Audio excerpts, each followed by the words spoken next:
It's Thursday morning. All of our work is done for the video for this week.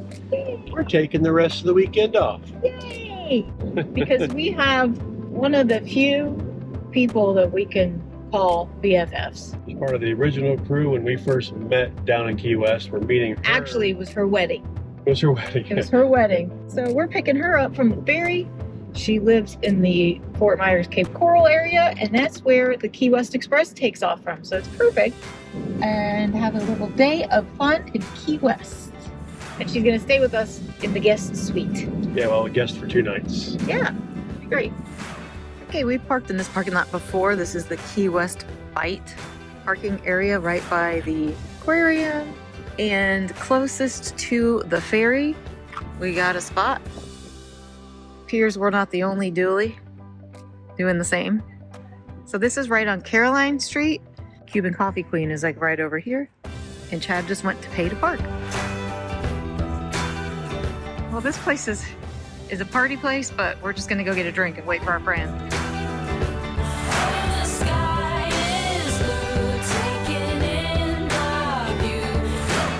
Hey guys, got a bunch of you. Here comes Daddy.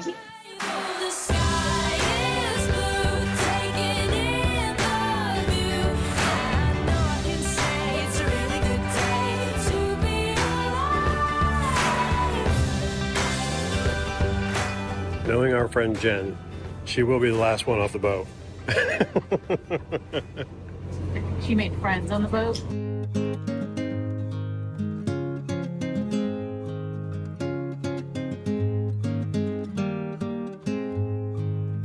Big clouds in a blue sky, caught a buzz in the sunlight. Honey, you and I ain't worried about a thing. We have quite the gluttonous. Get the gluten-free thing. Gluten-free. Find a little place, feel the rhythm of the waves under a palm tree sway. Catch a couple rays in the middle of the day. Let our worries sail away under a palm tree sway. It's our kind of spot. How much was the discount? 20? 20% off. How much? 20%. Nice. We ended the afternoon with a stop at Babalu's on Big Coppet Key to listen to Jen's friend Wynn perform and grab some dinner.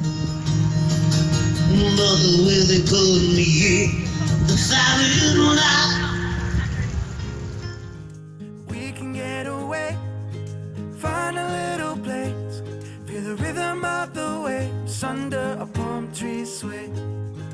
Catch a couple rays in the middle of the day.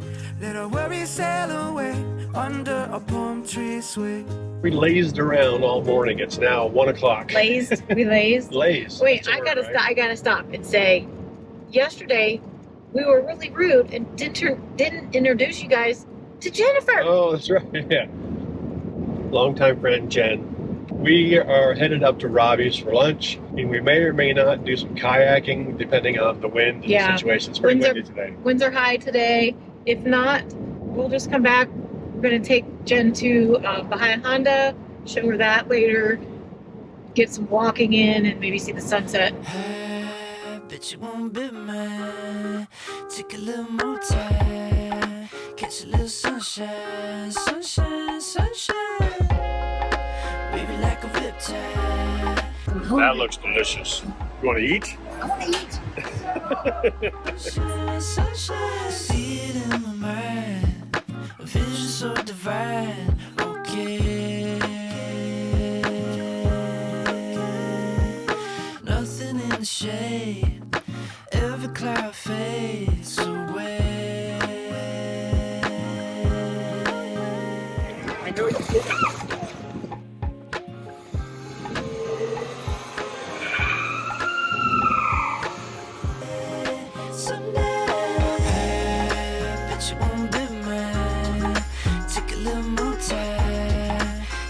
Sunshine, sunshine, sunshine.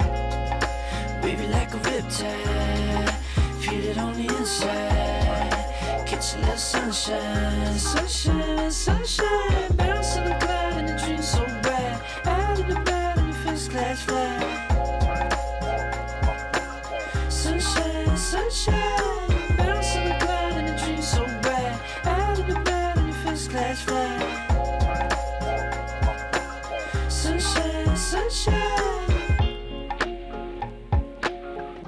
Jen and I went over to the visitor center on Big Pine Key and talked with Penny, who I've met with before in the past, and she's full of wonderful ideas. And she told us about this fruit tour that I didn't even really know anything about. And she said, oh, it's really great. There's a family here on Big Pine Key that has several acres, and they are the only growers of breadfruit in the country and some other unique fruits. Apparently it's so cool that Gordon Ramsay came here and filmed. Good enough for old Gordo. Yes. It's good enough for us. So we're going to do a tour, and they produced vodka out of the breadfruit, right? It was produced from the breadfruit. We will be tasting that as well. A little vodka at 10:30 in the morning. Who doesn't like a little vodka in the morning? It is the Keys after all.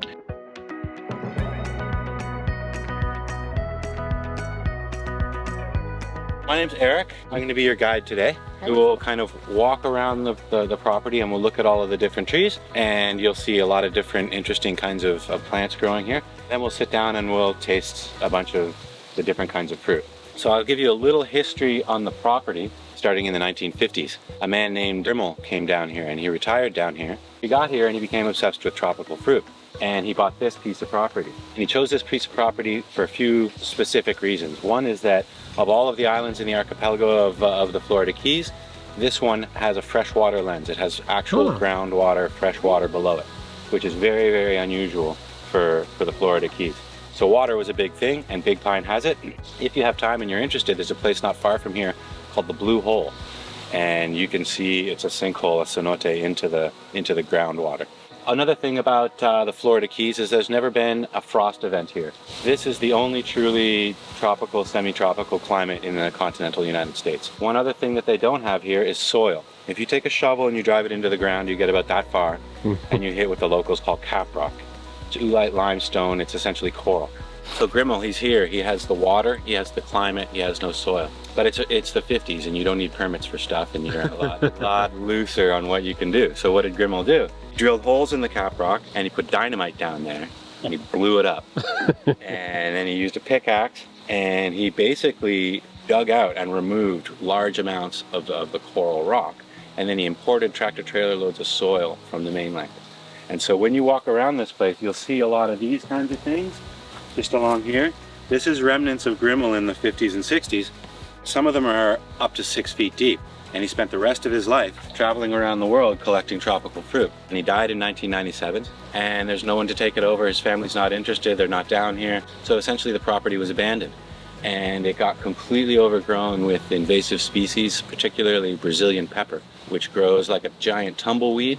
And so when we came here, you couldn't see 10 feet in front of you. It was just completely overrun. There was a homeless camp here. There were a lot of people doing bad things in here. It was a dump, a homeless camp. There was a lot of drinking and drugs and fighting. The sheriff knew all about this place. The neighborhood didn't like what was happening in here. 2013 when we started to clear out the stuff. And then I think it was 2014 or 15 when the nonprofit bought the property. And the hurricane hit this directly, like dead on the eye of the hurricane went over Big Pine. One of the things Patrick realized was this tree. This is breadfruit, and it grew back. And so he planted 36 other different types of breadfruit growing around. All of these trees here have only been here since the hurricane. Breadfruit is super, super nutritious. One breadfruit tree can feed a family of 4 for as long as you have the tree. Wow. Usually they roast it or they fry it, but you can dehydrate it and make like a gluten-free flour and then bake with it.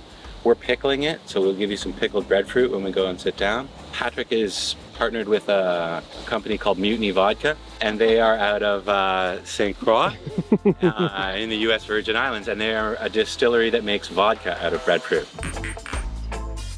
After giving us a great recap of the history of the property, Eric then walked us through the grove, explaining the different trees and fruits grown here.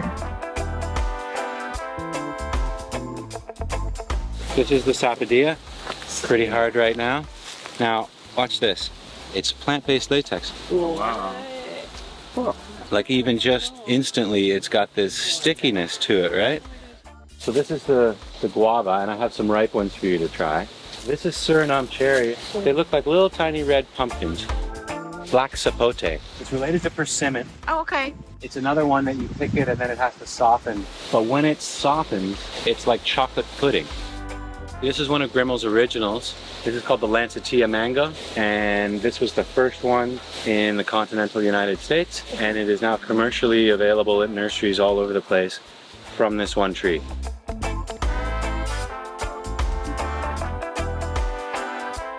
It's like a weed. Yeah. So this is Cuban oregano. This is called balimbi. And it's one of the most sour fruits. It tastes like a Granny Smith apple, like the tartness of it, but much sour. Sour Patch. Sour.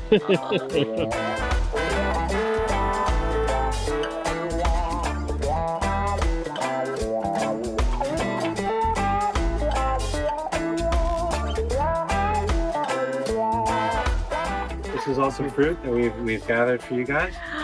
So pretty. Wow, look at that. That's gorgeous. Yeah.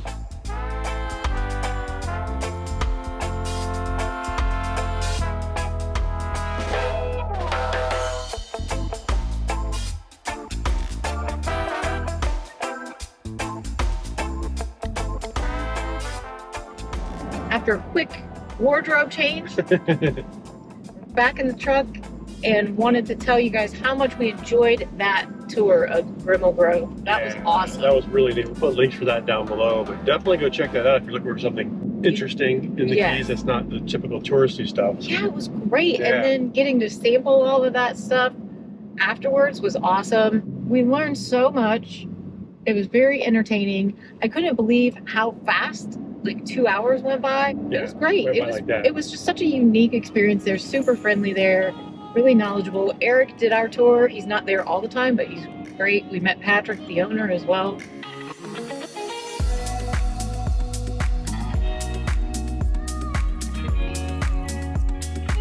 Then it was time to drop our friend Jen back off at the ferry. I broke the piping or something inside here. This is obviously a workaround. This is a broom holder from Lowe's.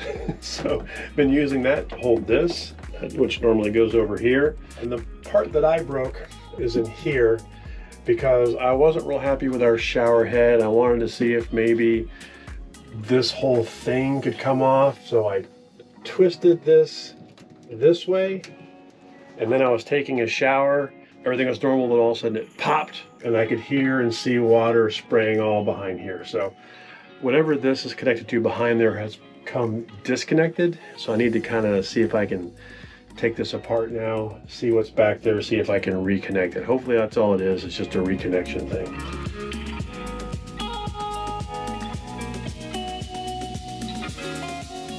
Kind of a nut on the back of this. I think I'm gonna have to pull this off. So there's a single screw down here. It's a long sort of lag screw. Guess I'll just cut this sealant here.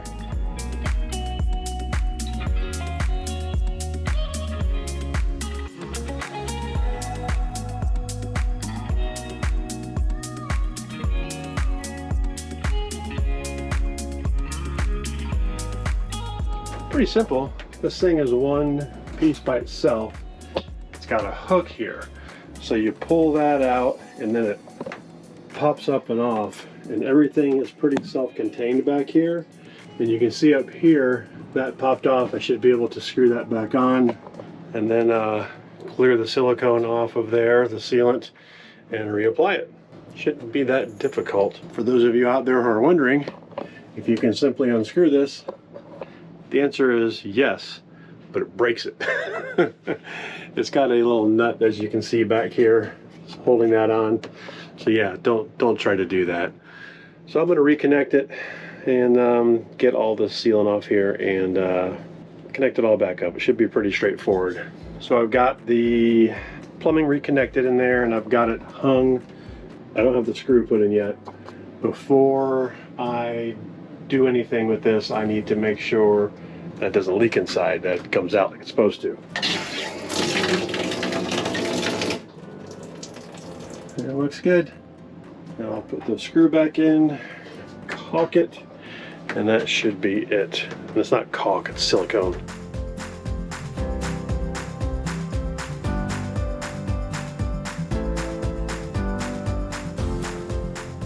There's only a single hole in this whole wall right down here. Sealing it just down the sides is fine. I don't think any water is going to get on top. There wasn't any sealant up there. Of course, down below there's a hole, so any that does get in can leak out. I ran down and got some of that CLR stuff and soaked the shower head in it for a few minutes, rinsed it out real good, and now I got a nice flow. We're off on a little mini adventure. I know. I think that some people are going to think that we're silly for Packing up and traveling 30 miles. It's 45 minutes away.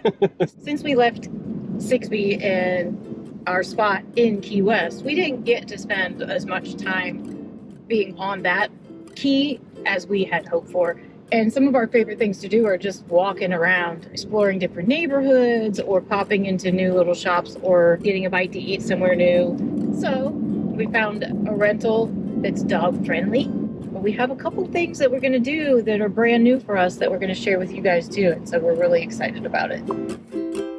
Just got into our place here. It's tiny, but it's nice.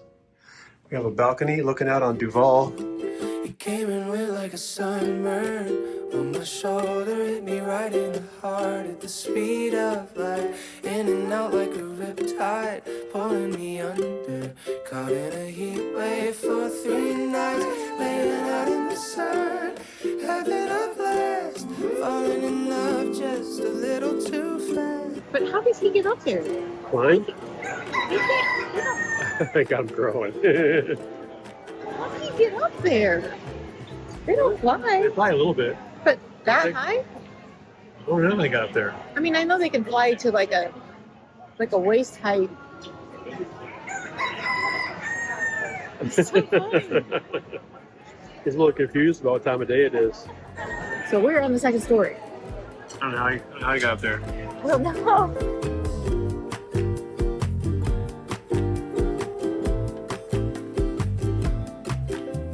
Where did we leave off yesterday? We left off at Bagatelle. That might have been the best chicken dish I've ever had. It was a lovely place to eat. Yeah. And really neat old house. Yeah, but this morning we hit Cuban Coffee Queen, which is catty corner from our right across whatever the it is street. condo. Man, good breakfast sandwiches, Yeah. good coffee. Good They always place have to good get an stuff there. inexpensive breakfast, or fairly inexpensive breakfast. It's still Inexpensive for Key West, yeah. inexpensive. And now we're just over here by the Audubon House. So one of the few things left that we haven't toured. You feel the weeds growing in the ground around your feet. The self-guided tours start with a brief introduction by volunteers of the museum.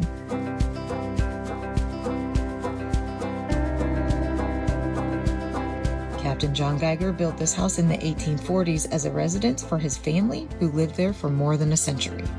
The captain, his wife, and their 12 children lived in this house. He chose a prominent location for the home so it could be seen and admired by all coming and going from the harbor. The captain used the finest materials available, like the frame and floors being made with Dade County pine, which are termite resistant. The exterior doors are cypress and the staircase is mahogany. The last of Captain Geiger's descendants to live in this home was his great-grandson, Captain Willie Smith. Smith was a recluse and lived alone in the house for over 20 years without electricity, running water, or an indoor kitchen. At the time of his death, in 1956, the home had fallen into disrepair and was bought by Mitchell and Francis Wolfson to save and renovate it.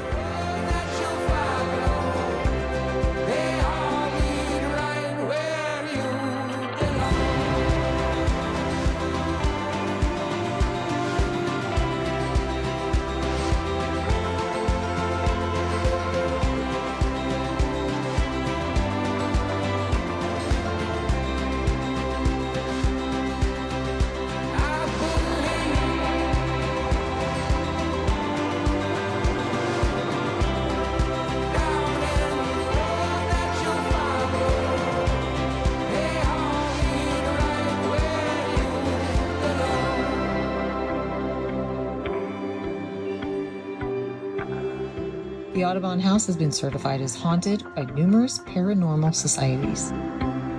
Oh my gosh. What dimension have I traveled to?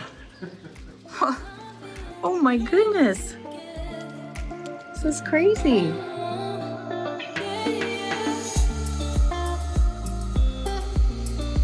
This is an actual stuffed bird.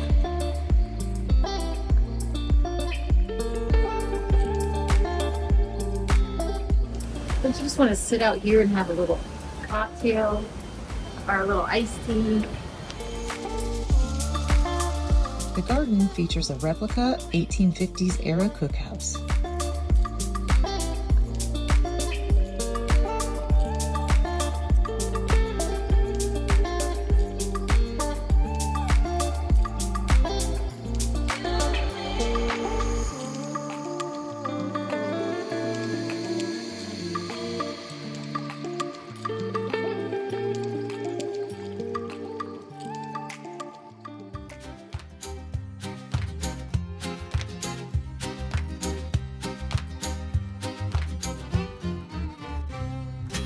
Somewhere new again. Yeah.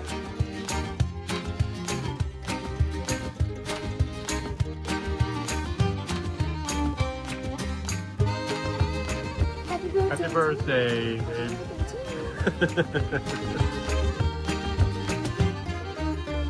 Although we didn't love our happy hour appetizers at the Saint Hotel, the atmosphere was great. After our quick snack, we walked over to Ocean Key Resort Marina at Sunset Pier. This is where the beautiful Argo Navis catamaran is docked and where we will depart for a 2-hour sunset cruise. The Argo Navis is the only luxury sailing catamaran yacht in Key West. We had the pleasure of meeting the captain and a couple of his crew members the day before we set sail. The keel was laid for this boat in 2008 or 9, I believe, and we launched it in May of 2016. I read on the website that this vessel was originally intended to charter Yes, folks to Cuba. that was the reason that we got the boat in the first place, was to do trips down to The Cuba. policies changed and Policies stuff. changed, so we pivoted in a different direction, which had its own positive effects as well.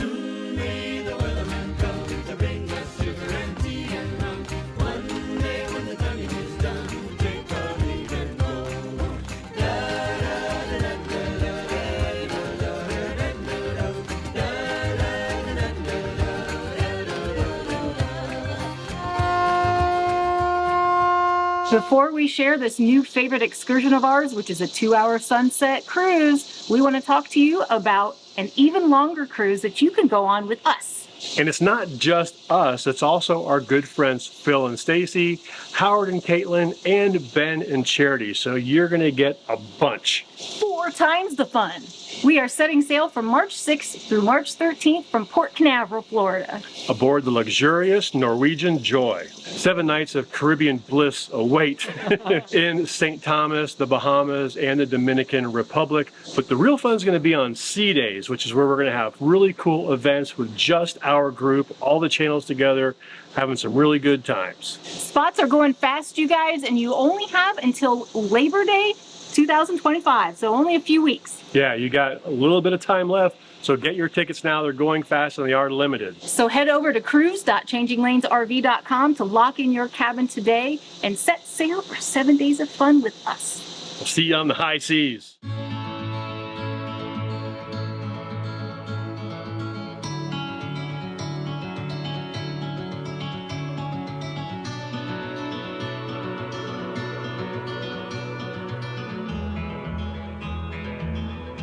I was missing a part, an unfinished heart. Didn't know it at the time. The 2-hour sunset sail includes a selection of beer, wine, select cocktails, and several non-alcoholic choices, as well as several appetizers that are passed around. Real glass. Look at that. It's crystal clear to see that we were meant to be.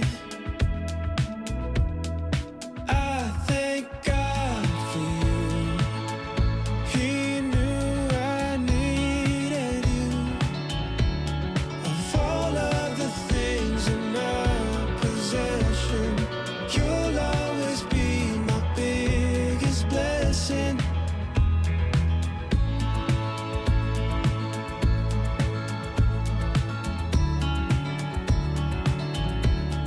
were thrilled when we met up with the wooden schooner in their fleet, the Hindu.